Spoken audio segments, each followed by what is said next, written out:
Good morning and welcome to Round the Globe on Aneke TV. I am Faith Wins Ezi. The headlines. Hamas-run ministry says Israeli military has killed 67 Palestinians. Federal government debunks rumor of WAEC-NACO cancellation. Army arrests 183 suspected fraudsters in Delta. Enugu State government shuts down illegal gaming outlets. Buhari's family thanks Nigerians for support during burial prayers. Now the news in details. We begin in Israel. Hamas-run health ministry says the Israeli military has killed at least 67 people waiting for UN aid lorries in northern Gaza. The UN World Food Programme said its 25-truck convoy encountered massive crowds of hungry civilians which came under gunfire soon after it crossed from Israel to cleared checkpoints. But the Israel Defense Forces IDF said that it had fired warning shots to remove an immediate threat. It disputed the number of reports deaths.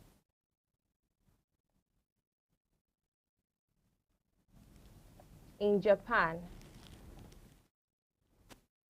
Japan's ruling coalition has lost its majority in the country's upper house, but Prime Minister Shigeru Ishibu has said he has no plans to quit. Voters went to the polls yesterday for the tightly contested elections.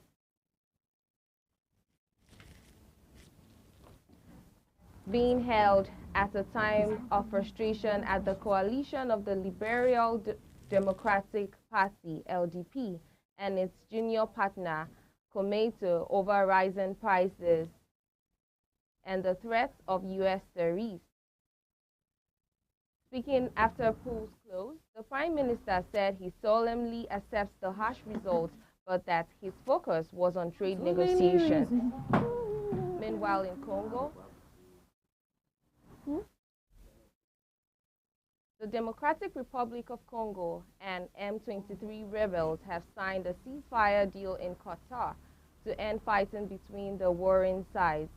With the signing of the agreement, both sides must refrain from attacks, hate propaganda, and any attempts to seize by force new positions on ground. The declaration is intended as a roadmap towards a permanent settlement. Decades of conflict escalated earlier this year when M23 rebels seized control of large parts of the mineral-rich eastern DR Congo, including the regional capital, Goma, the city of Bukavu, and 2 airports. The African Union Commission called the agreement a milestone in lasting peace efforts and security in the region. The declaration also outlines a commitment to reinstating state authority in eastern DR Congo. This is the latest in a long line of failed peace deals in the region. Back home in Abuja, the Federal Ministry of Education has warned Nigerians to disregard false and misleading statements circulating online, alleging the cancellation of the 2025 WAEC examination due to widespread malpractice. A statement by the Director of Press, Federal Ministry of Education, Mrs. Folashade Bariowo, explained that the ministry had not received any official communication or report from WAEC, NACO, or any examination body regarding widespread malpractice in either of the examinations. She urged students, parents, school administrators, and the general public to disregard the fake press release currently in circulation.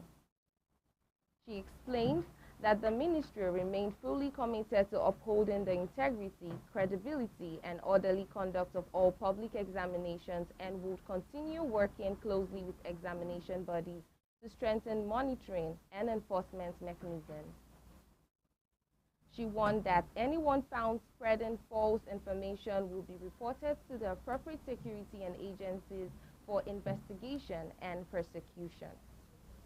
Meanwhile, in Oyo State, properties worth millions of naira have been destroyed following a fire that ravaged an industrial facility in Ibadan, the Oyo State capital. The incident occurred at Sheril Balaj Industrial Limited in the Olomobeji area of Ibadan in the early hours of Sunday.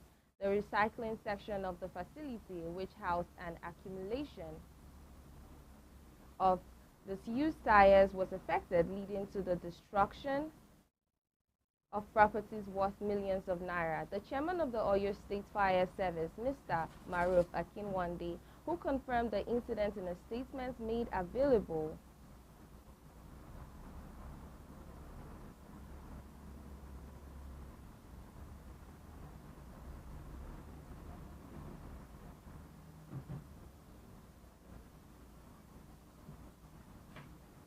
Mr. Maruf Akinwande, who confirmed in the statement made available, the newsman noted that the incident was reported to the agency at about 7:07 a.m.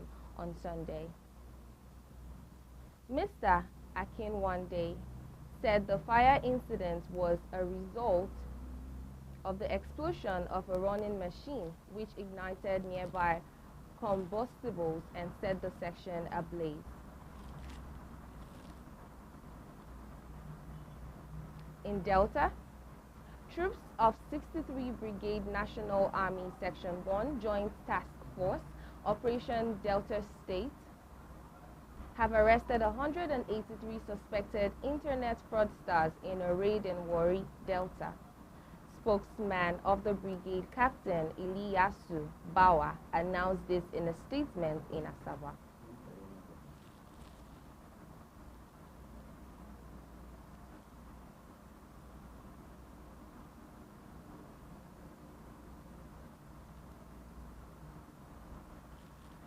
Captain Iliyasu explained that the raid was carried out yesterday following a tip-off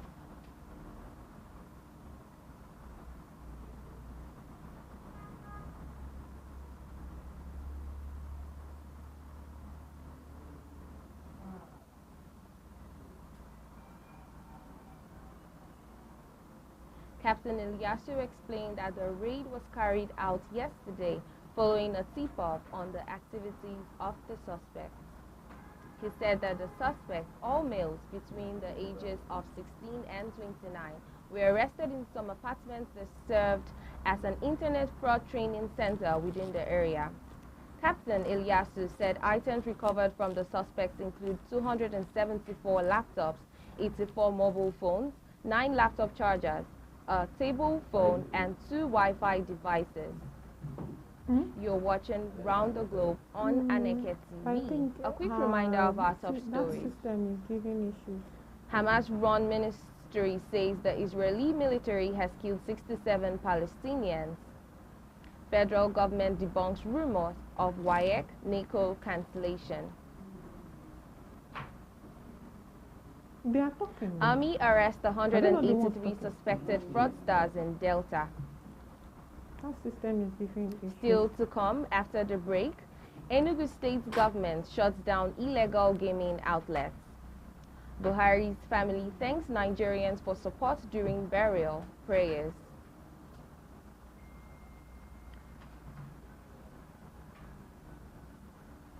Now the rest of the news.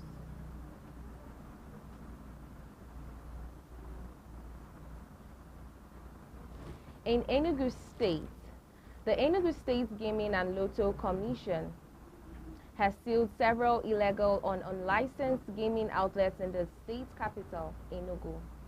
The exercise is part of the state government's renewed enforcement drive against illegal gaming. The commission sealed unlicensed jackpot slot machines, games at entertainment centers operated by Yanga Game.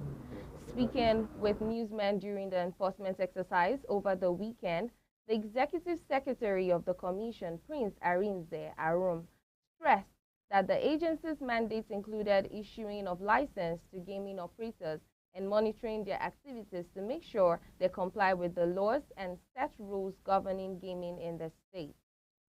He warned those who try to circumvent the rules or operate behind the scenes, stressing that the new technologies deployed by the agency had geolocation capabilities that keep records of all licensed and approved gaming operators in the state.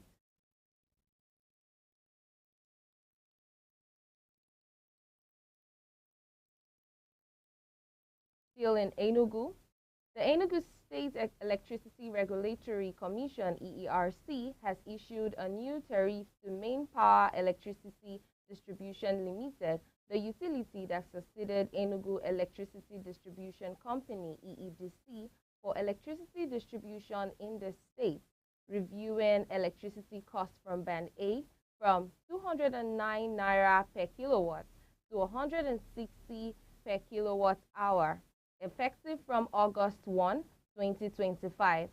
This was contained in the Commission's Order Number EERC 2025-003 entitled Tariff Order for Main Power Electricity Distribution Limited 2025, issued by the Commission over the weekend. He said its decision was cost-reflective, insisting that tariff must reflect power generation subsidy by the federal government for the benefit of electricity consumers. EERC predicted its action on the Enugu State Electricity Law 2023, which empowers the Commission to regulate the activities of operators in power generation, transmission, and distribution in and exclusively for the state. Throwing more light on the development, EERC Chairman Chijioke Okonkwo said that the reduction in tariff became imperative following the Commission's reviewing of Main Power's tariff and license application as the new subsidy company, SUBCO, that operates in Enugu State. He noted, however, that the 160 naira Band A tariff could be difficult to sustain should the federal government remove the generation tariff subsidy currently being enjoyed by electricity consumers throughout the country, as tariffs would most likely rise beyond this rate.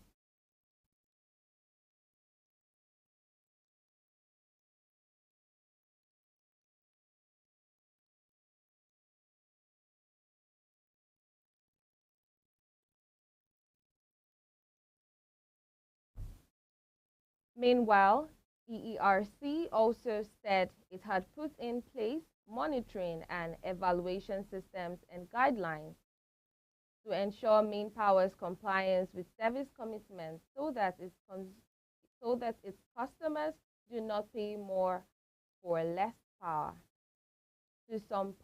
Now to some political stories. The Senate has warned the suspended lawmaker representing Kogi Central Senatorial District, Senator Natasha Akpoti Odualam, to desist from forcefully resuming her legislative duties on Tuesday. The chairman of the Senate Committee on Media and Public Affairs, Senator Yemi Adaramodu, gave the warning in the statement issued yesterday. While insisting that no valid court order mandated her immediate recall, Senator Adaramodu said the Senate remained committed to due process and the rule of law. Meanwhile, in Edo, the African Democratic Congress, ADC, has commended the restriction order issued on the 2023 presidential candidate of Labour Party, Mr. Peter Obi, in Edo, describing it as unacceptable. ADC's national spokesman, Malam Bolaji Abdullahi, stated during a news conference in Abuja. Malam Abdullahi said that the pronouncements credited to government Monday, Obe Bolo, that Obi or opposition leaders were not welcome in their state was undemocratic. Malam Abdullahi stated that ADC believed that it could only get worse if it's not nibbled in the board. Meanwhile, Malam Abdullahi has said that he has not heard any of the coalition leaders insisting he must emerge as ADC presidential candidate in 2027. Malam Abdullahi said that meanwhile the supporters could say whatever they wanted, it didn't necessarily represent the sense of the people that they claimed to support. He advised anybody with a preferred aspirant to get an ADC membership card to enable him to vote for such an aspirant when the time comes. On whether any individual had taken the new ADC leadership to court, Malam Abdullahi said he was not aware of any of such. He insisted that the new leadership of the party followed due process in taking over the party, saying it did not just happen overnight. Asked while some of the coalition leaders have yet to join ADC, Malam Abdullahi said that he could only speak in respect of Obi and Malam Nasir El Rufai in the regard. In Anambra, the People's Democratic Party (PDP) has commended the assassination attempt on its governorship candidate for November 8th election in Anambra State, Chief Jude Ezenwafo, demanding immediate arrest of the assailants and their sponsors. The party stated this in a statement by its National Publicity Secretary, Mr. Debo Ologunagba. Mr. Ologunagba urged the Inspector General of Police to immediately apprehend the assailants and their sponsors while also beefing up security around the PDP candidates ahead of the election. Gunmen reportedly ambushed and opened fire on Ezenwafo in Abuja while he was returning from an appointment. He described the attacks as another sad commentary on the alarming level of insecurity in the country. Still in Anambra, a former governorship aspirant, Chief Azuka Okwasa, has emerged candidate of All Progressive Congress (APC) for the August 16 senatorial by-election for Anambra State. Chief Okwasa pulled 480 votes to defeat Mr. Obinna Uzo, who pulled 57 to clinch the ticket, while 22 votes were declared invalid in the primaries held in Nnewi over the weekend. The Anambra State senatorial by-election is to replace late Senator Ifeanyi Oba, who died in July last year. The chairman of the 7-member APC Congress Committee, Chief Henry Iko, said a total of 594 delegates from all the 7 local government areas of the zone participated in the primary election. Finally, the most senior family member of the late President Muhammadu Buhari, Malam Maman Daura, has thanked Nigerians for their support and solidarity with the family. In a statement by Malam Garba Shehu, the family head said the participation of Nigerians from all spheres of life made the sad moments bearable. Malam Daura said that the support by President Bola Tinubu and his wife, Senator Remi, was a comfort to the family. He lauded the entire government cabinet, members of the National and State Assemblies, present and past governors, and religious and community leaders for their roles. Daura said that though the death of Buhari was an irreplaceable loss, the general positive reaction was a balm to the family of the deceased and that he left behind. And that ends Round the Globe on Aneke TV. I am Faith Wins Ezzy. Thanks for watching.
Bishop Ayi, Bishop Ayi, Bishop Ayi.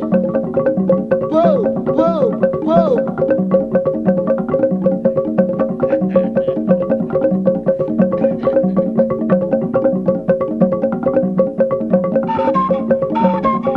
Hey, you know, Bella, the Kaji, Jabba, Gabila, the Joji.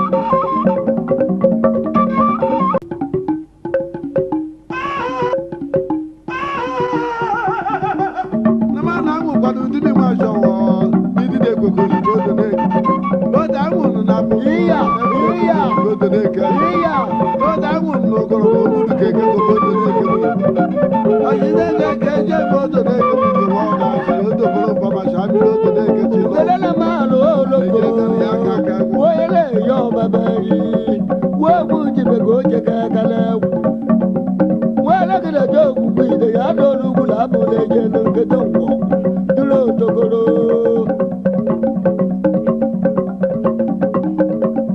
Iya. nwata nwete nwegbu nwata ochi nwa anaghị idegide nwata mara akụ ụkọta na-eri ndị amachi ọrụ